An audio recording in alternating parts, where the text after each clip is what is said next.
Oke, silakan masuk. Assalamualaikum. Waalaikumsalam. Nabila ya? Iya. Oh, terima kasih ya Nabila sudah bersepakat hadir dengan tepat waktu hari ini. Selanjutnya saya menerima teks info dari saudara Nabila yang sudah diisi terkait dengan permasalahan yang sedang dialami oleh Nabila. Untuk itu boleh masuk? Ya, kasih. Nah, sebelum itu kan ada di depan ada 4 kursi ya. Silahkan Nabila boleh pilih duduk yang menurut Nabila itu enak. Ya, Di sini aja. Iya, Pak. Oh iya. Nah, untuk itu apakah saya menurut Nabila boleh deh yang kalau duduk buat saya yang paling enak buat menurut Nabila di belah mana? Di bagian mana? Kursi di mana? sini. Oh, di sini aja. Ya. Oh, ya. Nah, apakah duduk saya ini sudah terasa nyaman? Berpasangan apa kurang gimana itu? Nyaman. Udah seperti ini? Ya. Apa boleh geser sedikit atau kemana itu? Udah segini. Oh, iya. Sebelumnya terima kasih ya kepada saudari Nabila yang bisa berkenan hadir di dalam sesi konseling kali ini. Saya ucapkan terima kasih meskipun sekarang yang saya dengar dari hasil yang sudah dikirim kepada admin bahwasanya Nabila itu sedang mengalami permasalahan. Kabar Nabila sehat? Alhamdulillah sehat. Alhamdulillah. Terima kasih ya kepada saudari Nabila berkenan hadir dalam sesi konseling kali ini. Itu sesi pertama. Dan terima kasih juga meskipun dalam keadaan tertekan dengan sebuah permasalahan bisa berkenan hadir dengan tepat waktu. Sebelum kita bacakan sesi konseling, alangkah baiknya kita bacakan basmalah terlebih dahulu. Bismillahirrahmanirrahim. Saya ingin bertanya, apakah Nabil pernah tahu gak konseling itu apa atau pernah gak melakukan sesi konseling sebelumnya? Kalau konseling itu konsultasi seperti ada masalah di dalam hidup, apa masalah di luar, di keluarga, dimanapun itu. Kalau konseling sebelumnya belum pernah, ini pertama kali. Oh, pertama kali ya. Nah ya, saya ingin menjelaskan terkait sesi konseling kali ini. Konseling itu adalah proses pemberi bantuan dari konselor ke klien. Nah, konselor itu seperti saya, jurusan BK. Nah, dan konseling itu seperti Neng Nabila ya. Nah, itulah terkait tentang konselingnya. Nah, untuk saya mengucapkan terima kasih banyak ya sekali lagi meskipun dalam keadaan sedang mengalami permasalahan hidup yang sudah diajukan kepada admin. Sebelumnya saya boleh izin nggak untuk merekam sesi konseling kali? Ya, boleh. Oh iya, terima kasih ya kalau sudah mengizinkan. Untuk selanjutnya, apakah permasalahan yang disampaikan atau diceritakan oleh Nabila bahwasanya apakah ada yang pengen tahu gitu dari apakah orang lain boleh tahu tidak? Apakah hanya cukup saya dan Nabila saja? Orang lain sih bisa, tapi orang tertentu, misalkan teman yang dekat, terus orang tua. Oh, orang terdekat dan orang tua. Ya. Dan sebelumnya karena sesi konseling kali ini direkam ya, apakah boleh gitu saya minta izin dulu untuk mengupload gitu? Ya boleh. Oh boleh ya. Tenang saja karena di dalam BK itu apa yang disampaikan atau curhatan dari seorang klien kepada konselor, di BK juga ada diterapkan mengenai asas-asas. Yang pertama itu asas kerahasiaan, sukarelawan dan sebagainya, itu ada 6 asas. Tenang saja karena di dalam BK itu ada asas kerahasiaan. Jadi segala informasi yang disampaikan dari klien kepada konselor itu informasinya aman ya. Nah, untuk selanjutnya dalam sesi kali ini apakah ada ditanyakan gitu mengenai sesi konseling itu seperti apa? Enggak. Oh ya, untuk sesi konseling kali ini biasanya dilaksanakan itu antara 30 menit, 45 menit, dan sejam kurang lebih seperti itu. Nah, untuk terkait konseling ya, kami itu melaksanakan 4 sesi ya. Nah, untuk pertemuan sekarang Nabila sudah melaksanakan sesi pertama ya. Nah, sebelum itu apakah ada ditanyakan itu hasil dari report atau keluar dari setelah kita melaksanakan konseling itu, harapan Nabila seperti apa? Harapan saya ingin keluar dari permasalahan tersebut dan melakukan aktivitas dengan semangat setiap harinya tanpa memikirkan itu kegagalan itu.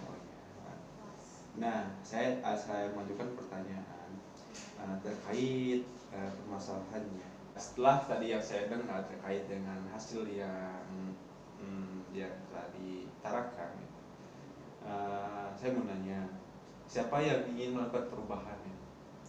Saya sendiri. Saya sendiri. Ya benar.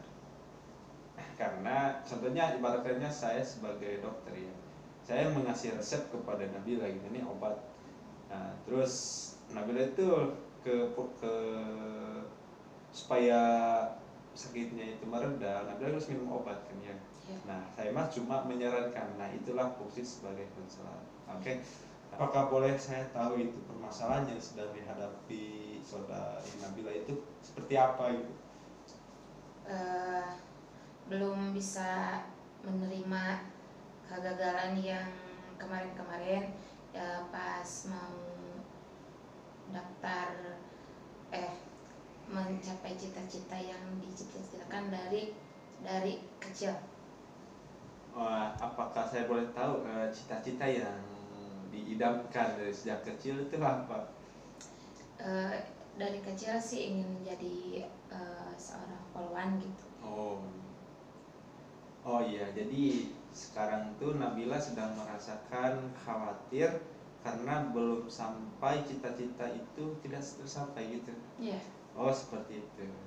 Nah, kalau bisa saya boleh tahu jelasnya gitu kan, Nabila itu cita-citanya pengen jadi seorang polwan, seorang abdi negara.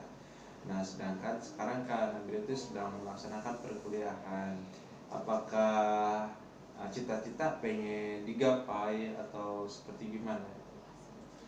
Nah, sekarang kan saya masuk di kuliah tuh jurusan keperawatan, dan nanti kalau udah lulus dari perawat, insya Allah saya akan mencoba lagi buat ikut tes ke Polon yang jalur sarjana itu gitu. Oh, yang namanya perwira karir ya? Iya. Oh sekarang, berarti Nabila itu sedang merasakan kebingungan gitu ya, antara mau lanjut kuliah atau lanjut untuk menjadi seorang polwan, seorang abdi negara begitu. Ya sekarang tuh kan masih umurnya tuh masih cukup.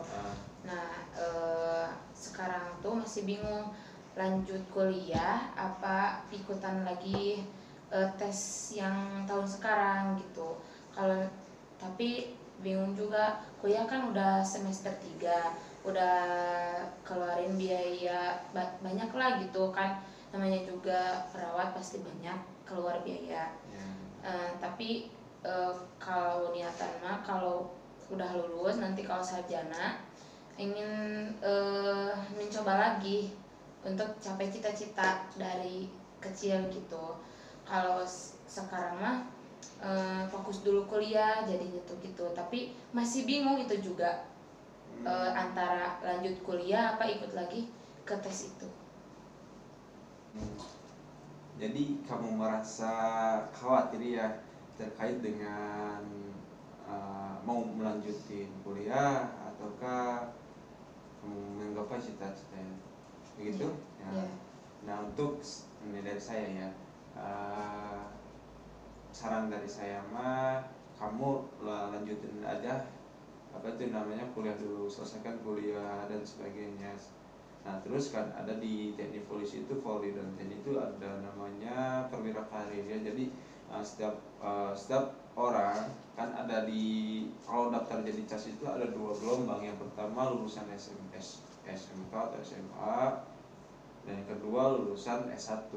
Nah, terkait dengan tersebut, karena Nabila itu jurusan kesehatan, itu sangat sekali dibutuhkan oleh para abdi negara ya, soalnya yang mau ke maksudnya mau ke masuk ke tentara itu, khususnya kalau Nabila masuk ke saya itu agak dipermudah dalam sesi pendaftarannya ya. Nah, untuk terkait dengan itu, ada gak cara untuk mencapai tujuan tersebut, caranya seperti gimana, kalau boleh tahu saya? Cara mencapai cita-cita, belajar dengan giat. Terus kan kalau mau tes polisi juga harus fisiknya kuat, terus harus mencapai nilai rata-rata, terus ya fisiknya kuat biar bisa sampai pantuhir kan gitu. Gitu ya. Nih kalau diibaratkan ya, antara jadwal Senin, Selasa sampai hari Minggu, apakah ada rencana untuk menyusun sebuah kegiatan? Misalnya contoh hari Senin, Nabila itu mau fokus membuat schedule atau jadwal itu seperti pada hari Senin untuk menggapai, kan tadi sudah diceritakan bahwasanya pengen sekali menggapai sebuah cita-cita ya. Nah, untuk menggapai sebuah cita-cita tersebut pasti adalah planning atau mempersiapkan. Nah, untuk mempersiapkannya apa saja terkait untuk menggapai cita-cita tersebut? Ya, kan sebelumnya juga pas sebelum kuliah udah biasa mengschedulekan kegiatan buat fisik, seperti kalau fisik pagi terus siang, keseringannya siang. Terus kalau malam itu belajar psikotes kayak gitu, yang materi-materi buat tes psikotesnya. Terus dibiasain kalau fisik itu lari 12 menit itu. Oh, seperti itu ya. Kalau pas kuliah kan kebanyakan tugas ya. Terus kuliah sampai Sabtu, kebetulan sekarang dari Senin sampai Sabtu. Nah, kepikiran itu ngejadwalin buat fisik itu kalau bisa mah hari Minggu gitu. Nih kalau diibaratkan di jadwal ya, misalkannya hari jadwal Senin itu kan Nabila terkait dengan kan ada juga perkuliahan gitu kan. Nah, meskipun di selang kuliahan pastilah Nabila itu menyempatkan waktu untuk melakukan persiapan atau planning untuk mendaftar sebuah Polri atau polisi ya. Nah, untuk saya jadwalkan ya, untuk target awal dalam mencapai targetnya seperti lari, persiapan diri, persiapan mental. Nah, itu dalam hari Senin biasanya membuat rencana apa buat hari Senin saja? Hari Senin, kalau hari Senin kan misalkan kan makulnya siang. Nah, pas paginya saya jadwalkan buat fisik gitu. Kalau insya Allah kalau bisa. Jadi hari Senin itu dalam schedule Nabila melaksanakan fisik ya. Nah, untuk hari Selasa, misalkan setelah fisik itu melaksanakan seperti apa? Kalau saya pribadi ingin memplaningkan gitu. Kalau tugas kuliah udah beres, nah belajar psikotesnya. Oh, psikotes ya, berarti hari Selasa itu jadwalnya psikotes ya. Iya. Nah, untuk hari Rabu? Hari Rabu sama seperti yang hari Senin kan masih di siang matulnya. Jadi paginya fisik. Hari selanjutnya? Sama gini, satu hari fisik, satu hari psikotes, satu hari fisik itu. kalau latihan kan dalam tes itu banyak sekali tes yang pertama fisik juga ya, yang kedua psikotes tentunya, tiga renang. Apakah renang di hari berapa itu, hari kapan melaksanakan renang? Renang sih sukanya hari Minggu biasanya, tapi sekarang belum belum teratur, nggak setiap hari Minggu gitu. Hari Minggu ya, ya. Saya menangkap ya dari tadi yang planning tujuan untuk menggapai menjadi seorang volley Tuhan. Jadi yang pertama adalah mempersiapkan fisiknya, yang kedua itu mempersiapkan psikotes, dan selanjutnya itu renang, dan selanjutnya kalau saya boleh menyarankan lebih ke latihan mental. Karena gini, ketika seseorang meskipun dia intelektualnya bagus, dalam segi fisiknya oke, renangnya mantap, tapi kalau tidak dengan dibarengi dengan mental yang kuat itu percuma ya.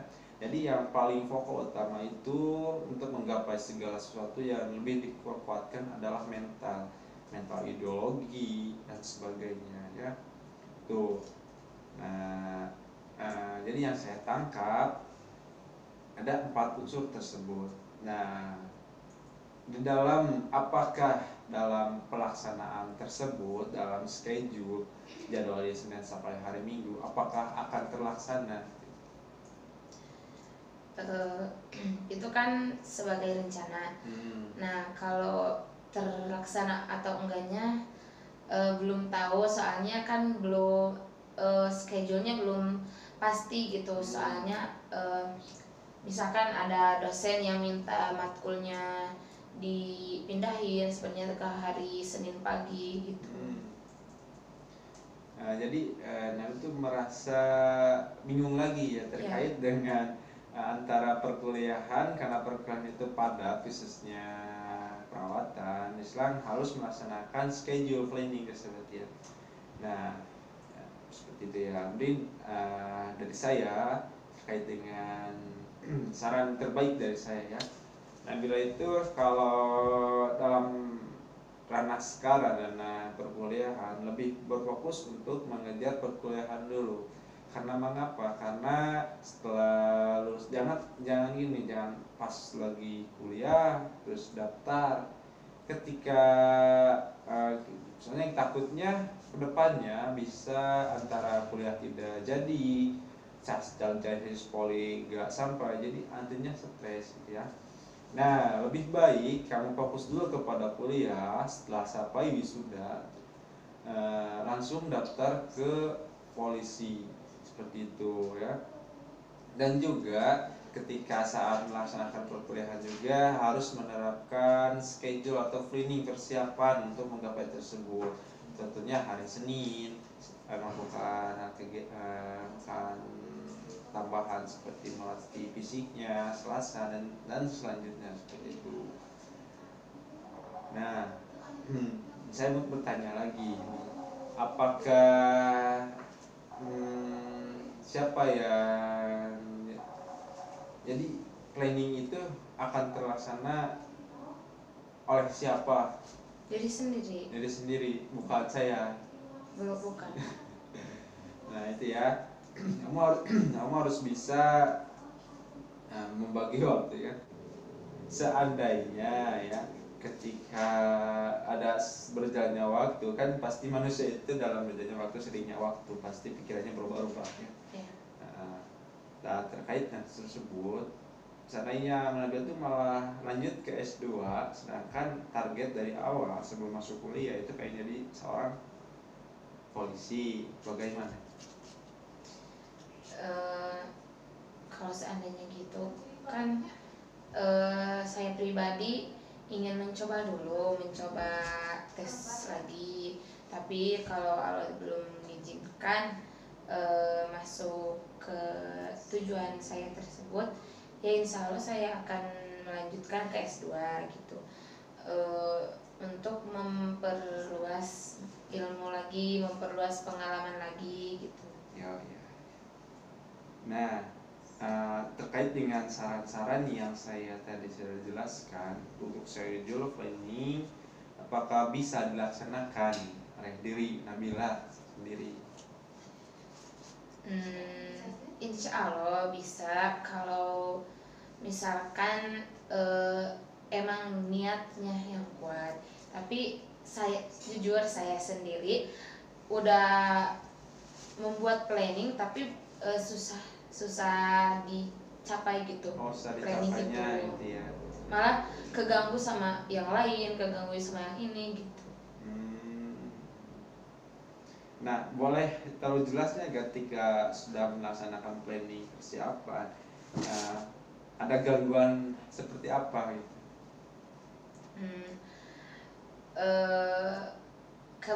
Kebanyakan sih gangguannya tuh karena jujur saya sendiri tuh malas melakukan, soalnya udah lama berhenti, misalkan berhenti fisik. Nah sekarang tuh jadi malas gitu, tapi emang udah niatnya teh planning pengen fisik gitu, tapi ada males, ada kerjaan seperti tugas, ada kuliah gitu. Oh gitu ya. Jadi antara planning itu suka keganggu dengan perkuliahan seperti ya. Oh seperti itu. Nah terkait dengan permasalahan yang barusan saya tangkap, suka agak terganggu gitu antara planning dan perkuliahan.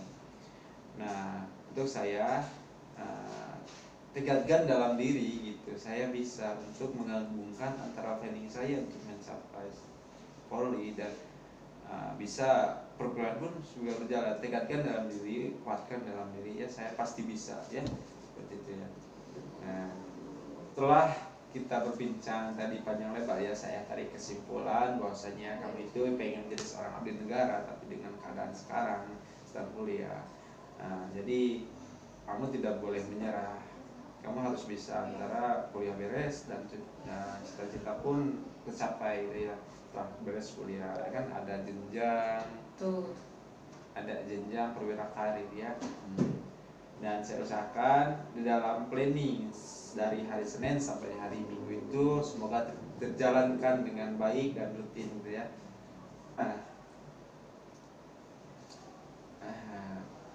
Mungkin untuk konseling sesi pertama ini saya cukupkan sekian ya. Terima kasih udah berkenan hadir untuk melaksanakan konseling kali ini. Semoga planning dan pencapaian sehingga menjadi seorang abdi negara itu bisa tercapai ya. Sekian dari saya. Assalamualaikum warahmatullahi wabarakatuh. Waalaikumsalam.